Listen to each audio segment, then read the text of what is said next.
बिस्मिल्लाहिर्रहमानिर्रहीम। अस्सलाम वालेकुम नाज़रीन, मैं हूं एमएसजे और मेरे साथ मौजूद हैं एस्ट्रोलॉजर मलिक महबूब साहब। सर कैसे हैं आप? ठीक हैं? खैरियत से हैं? जी, अल्लाह का करम है। आप बताएँ कैसे हैं? सर अल्लाह का बड़ा करम, बड़ा आसान। थोड़ी-सी अगर आपसे बात कर लें, सूरज ग्रहण है, ग्रहण के क्या असरात होंगे आने वाले दिनों में जो बाकी 12 बुरूज है उन पर? अगर हम बात करें सियासत पे तो हम बात करते ही रहते हैं डेली, अगर इन पे थोड़ी-सी बात करें। अच्छा, ये जो आपको मैं आपको बिल्कुल ओपनली बताना चाहता हूँ कि काफ़ी लोग जो हैं बोलते हैं कि इस साइन के ऊपर ये इफ़ेक्ट पड़ेगा, इस साइन के ऊपर ये इफ़ेक्ट पड़ेगा। बट अल्टीमेटली ये तुक्केबाज़ी होती है, मैं आपको साफ बता रहा हूँ। क्योंकि जब तक आपके पास एग्ज़ैक्ट टाइम ऑफ बर्थ नहीं है, तो आपको पता ही नहीं है आपका साइन क्या है। 1 दिन के अंदर 12 साइन 24 घंटे में बदल जाता है। जो लोगों का नॉर्मल सोचने का तरीका है या जो लोगों की समझ है वो ये है कि अगर ये फॉर एग्जांपल सितंबर में हुआ है तो ये या लिब्रा या विर्गो होगा डिपेंडिंग ऑन द डेट्स। ठीक है, लेकिन ऐसा नहीं होता। मैं आपको फिर से बता रहा हूँ, एक दिन में 12 साइन बदलते हैं। अब ये टाइम पे डिपेंड करता है आपका क्या टाइम है और उस टाइम के हिसाब से आपका क्या साइन बनता है। लेकिन मैं अभी आपको जनरली बता देता हूँ कि ये जनरली इसमें क्या-क्या इफ़ेक्ट आएँगे और हर साइन को क्या एहतियात करनी चाहिए। ठीक है? बहुत आसान है, आराम से आप समझें इसको भी और उम्मीद है कि अगर आप हमारे नाज़रीन इसको देखेंगे, तो हम आइंदा आने वाले दिनों में जो एक छोटा-सा शो है, इसके ऊपर भी करेंगे कि इस वीक में क्या कैसे हालात रहेंगे, किस पर्टिकुलर साइन के। लेकिन मैं फिर ये बता रहा हूँ, ये जनरल रीडिंग है। ये एग्ज़ैक्टली नहीं बैठेगी जब तक कि आपको नहीं पता है आपका साइन कौन-सा है। अगर आप ये सोच के बैठे हैं कि आप सितंबर में हुए हैं, अक्टूबर में हुए हैं, दिसंबर में हुए हैं, जनवरी में है तो आप कैप्रिकॉर्न हैं, जुलाई में है तो लीव हैं, तो ये गलत है। ये गलत गलत वो एक तरीका है इन साइन को चेक करने का। तो स्टार्ट करते हैं एरीज़ से। एरीज़ जो है वो आपका इसके अंदर जो लगेगा आपका सूरज ग्रहण जो इक्लिप्स लग रहा है वो आपके 6th हाउस में लग रहा है। 6th हाउस जो होता है नॉर्मली दुश्मनों का भी होता है, बीमारियों का भी होता है और एक तरह से एम्प्लॉयमेंट का भी होता है। तो अगर हम इसको देखें तो मुझे ऐसा लगता है कि इनके हिसाब से ये एक अच्छा चेंज आएगा क्योंकि इनको एक ब्रेक मिलने वाला है। इनको ब्रेक मिलेगा तो ये डेफ़िनेटली एक तरह से आप कह सकते हैं कि कहीं न कहीं ये लोगों को मतलब दुश्मनों से राहत मिलने का चांस है। ठीक है? इसी तरह मैं अगर बात करता हूँ टॉरस की, तो टॉरस का असेंडेंट वीनस होता है। वीनस के हिसाब से ये आपका लगेगा 5th हाउस में if I am not mistaken 1, 2, 3, 4, 5, 6 यार एक्चुअली इसकी मैंने तैयारी नहीं की हुई है, तो ये मेरे लिए ज़रा मुश्किल हो जाएगा। 1 सेकंड रुको। चले, चले कोई नहीं, कोई नहीं। अभी मुझे ये देखना पड़ेगा, यही मसला है। वो मैं काट दूँगा वहाँ पे। ये अगर ये टॉरस होता है, मुझे एक जगह देखने दें, ज़रा 1 मिनट दे दें।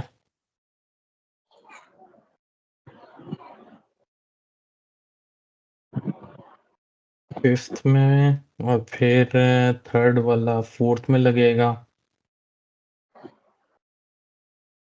3rd वाला 4th।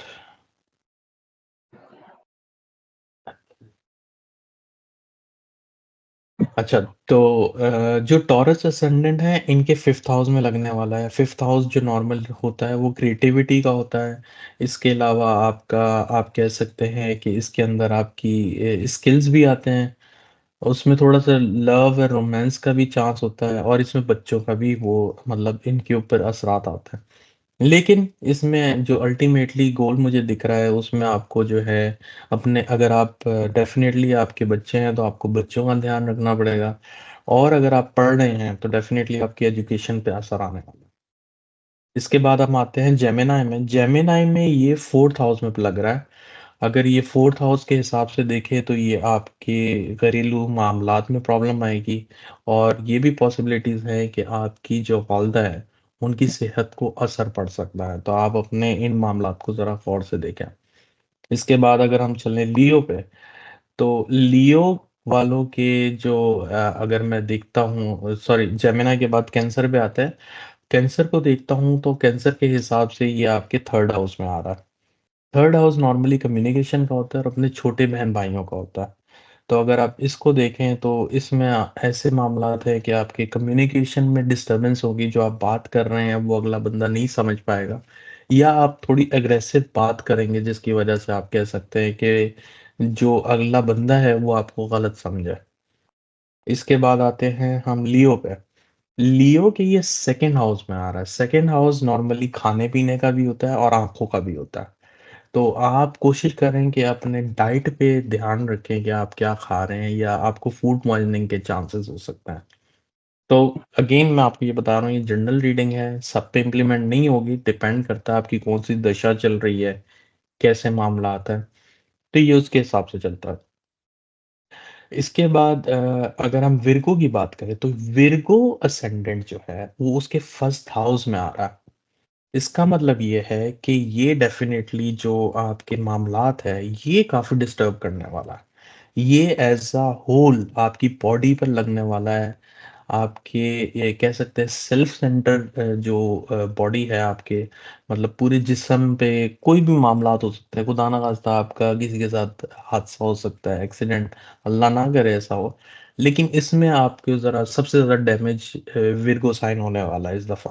क्योंकि ये इक्लिप्स विर्गो में लग रहा है। तो विर्गो का फर्स्ट हाउस होगा, फर्स्ट हाउस सेल्फ का हाउस होता है, इसमें जो होता है अपने ऊपर इल्ज़ाम लगने का डर है, खुदा ना खास्ता एक्सीडेंट वग़ैरह, या आपकी शख्सियत में बहुत मेजर चेंज आने वाला है। मतलब आप कह सकते हैं कि आपकी जो लाइफ़स्टाइल है उसमें बहुत बड़ा चेंज आएगा। इसके अलावा अगर हम आते हैं लिब्रा पे, तो लिब्रा के 12th हाउस में लग रहा है। 12th हाउस का मतलब ये होता है कि आपकी एक्सपेंसेस, हॉस्पिटलाइज़ेशन और खुदा ना खास्ता जेल, तो ये सारे मामलात 12th हाउस से देखे जाते हैं। तो जिसका भी लिब्रा है, इनको ज़रा सोच समझ के, अगर ट्रैवलिंग भी करनी है तो बड़ा सोच समझ के करें, कि अगर ये कहीं जाना चाह रहे हैं तो अपना प्लान इस तरह से बनाएँ कि आने वाले दिनों में इनका जो ट्रैवल आइटिनरी है तो वो डिस्टर्ब ना हो, जो प्लान है वो डिस्टर्बेंस ना हो। अच्छा, इसके बाद लगता है स्कॉर्पियो। ये जो साइन है, इसको सबसे ज़्यादा बेनिफिट होने वाला है। उसकी वजह ये है कि ये 11th हाउस में इसका आपका इक्लिप्स लगने वाला है। 11th house normally house of gain को कहते हैं। इसमें लोगों को ये फ़ायदा हो सकता है कि अगर इनकी किसी से कोई अनप्लैन्ड या अनअर्न्ड इनकम है, जैसे लॉटरी, बॉन्ड्स वगैरह, तो ये लोग अपना अपना ट्राई कर सकते हैं कि हाँ, हमारे को क्या लॉटरी लग सकती है। या ये भी पॉसिबिलिटी है इनके कुछ दोस्त या दोस्त अहबाब में जो ऐसे दोस्त हैं जो दुश्मनी की रूप में इनके सामने बैठे हुए हैं, वो इनके दायरे में से निकल सकते हैं। इसके बाद आपका आता है सेक्रेटेरियस। सेक्रेटेरियस का जो है ये आप यूँ कह सकते हैं कि इनके अल्लाह भला करे 10th हाउस में लगने वाला है। इसका मतलब इनको अपनी जॉब वगैरह से रिलेटेड, करियर से रिलेटेड बहुत इत्मीनान से, ध्यान से इन जो इक्लिप्स के करीब-करीब है, अपनी जॉब को बड़ा सेफ रख के कोई ऐसा कदम नहीं उठाना कि इनकी जॉब को कोई खतरा हो सके। तो इनको चाहिए कि बहुत ज़्यादा सोच समझ के स्टेप उठाना भी है तो इक्लिप्स के करीब-करीब नहीं, थोड़ा जाने दें उसके बाद करें। इसके बाद आते हैं कैप्रिकॉर्न पे। कैप्रिकॉर्न के ये 9th हाउस में लग रहा है। 9th हाउस नॉर्मली फादर का होता है, रिलीजियस का होता है। ये लोग नॉर्मली इनके लिए ये अच्छा है ये ग्रहण, लेकिन हो सकता है कि इनके जो फैमिली में फादर हैं, उनकी हेल्थ को थोड़ा-सा इश्यू हो। तो इसलिए कैप्रिकॉर्न वालों को चाहिए कि अपने फादर की हेल्थ, और अगर ये किसी रिलीजियस प्लेस पे जाने का ट्रैवल सोच रहे हैं, तो अगेन ये इनके ऊपर भी इम्प्लीमेंट होता है कि ये अपनी जो है ट्रैवल की जो आइटिनरी है, उसको सही से प्लान करें कि इनके प्लान तो मतलब जाने में कोई प्रॉब्लम ना हो या डिले ना हो जाए। इसके बाद अगर हम एक्वेरियस पे आते हैं तो ये 8th हाउस में इनका पड़ रहा है। 8th हाउस ट्रांसफॉर्मेशन का होता है और इस हाउस को भी अच्छा नहीं मानते। लेकिन this is what it is. इसमें अगर आप अच्छा ये देख सकते हैं कि आपके पुराने मामलात ख़त्म हो जाते हैं और एक नई ट्रांसफॉर्मेशन होती है, नई लाइफ़ स्टार्ट होती है। तो ये भी थोड़ा-सा डिफ़िकल्ट इनके लिए रहने वाला है, स्कॉर्पियो के एक सॉरी एक्वेरियस के लिए। सेजिटेरियस के लिए 7th हाउस में लग रहा है। 7th हाउस का मतलब ये है कि आपके पार्टनर या आपके जो भी अगर आपके स्पाउस हैं या बिज़नेस पार्टनर हैं, तो उनके साथ मामला थोड़े से गड़बड़ हो सकते हैं। ज़रूरी नहीं है गड़बड़ हो, लेकिन मुझे ऐसा लगता है कि इनके साथ आपको बड़ा सोच समझ के बात करनी चाहिए, या जो भी आपके टर्म्स हैं, उनको बड़े अच्छे से निभाना चाहिए, क्योंकि इसमें जब इफ़ेक्ट होगा, तो ये बहुत नाज़ुक रिश्ते हो बन जाते हैं। अगर ज़रा-सी भी कोई गड़बड़ हो जाए या कम्युनिकेशन में गड़बड़ हो जाए, तो ये मसले खराब हो जाते हैं। ये थी थोड़ी छोटी-सी यूँ कह सकते हैं ओवरव्यू के कौन से घर में किस साइन के कौन से घर में इक्लिप्स लग रहा है। इसके अलावा जिस भी साइन में विर्गो बैठा हुआ है आपके हॉरोस्कोप में, और वहाँ पे अगर कोई ऐसा इस क्रिटिकल पॉइंट पे प्लैनेट है, तो उस घर को भी इफ़ेक्ट होगा। तो इसलिए मैंने वापस बता रहा हूँ, ये जनरल रीडिंग है, इसका मतलब ये नहीं है कि ऐसे मामलात होंगे। अगर आपको देखना है, तो फिर आप किसी एस्ट्रोलॉजर को कॉन्टैक्ट करें, जो आपको सही से बता सकें कि वाक़ई क्या मामलात आपके होने वाले हैं। सर बस लास्ट पे कोई एंड पे रेमेडीज हो तो लाजमी कोई शेयर कर दे छोटी मोटी। जी, रेमेडी एक्चुअली अगर मैं आपको सही बात बताऊँ, रेमेडीज़ बहुत सारी हैं, लेकिन मैं आपको वो रेमेडी बता रहा हूँ जो रियली इफ़ेक्टिव है। अ, ये जो ग्रहण लग रहा है, ये सन पे लग रहा है। सोलर इक्लिप्स का मतलब है सन, तो सन का मतलब होता है फादर, ठीक है? अगर आप अपने फादर की हेल्प करें, आप उनकी इज़्ज़त करें, उनका वक़ार देंगे ना, तो ये इक्लिप्स आपका जितना भी बुरा होगा, ये टल जाएगा। ये आपको इफ़ेक्ट नहीं करेगा। बाकी रेमेडी तो आप सदका खैरात कर सकते हैं एज़ यूजुअल जो होती है। लेकिन ये मैं आपको बड़े गुड़ की बात बता रहा हूँ। ये जो है बहुत ही इफ़ेक्टिव रेमेडी है। मून में मदर की होती है, सन में फादर की होती है, that's it. Sir thank you so much, मुझे और मलिक महबूब साहब को दीजिए इजाजत। अल्लाह हाफ़िज़।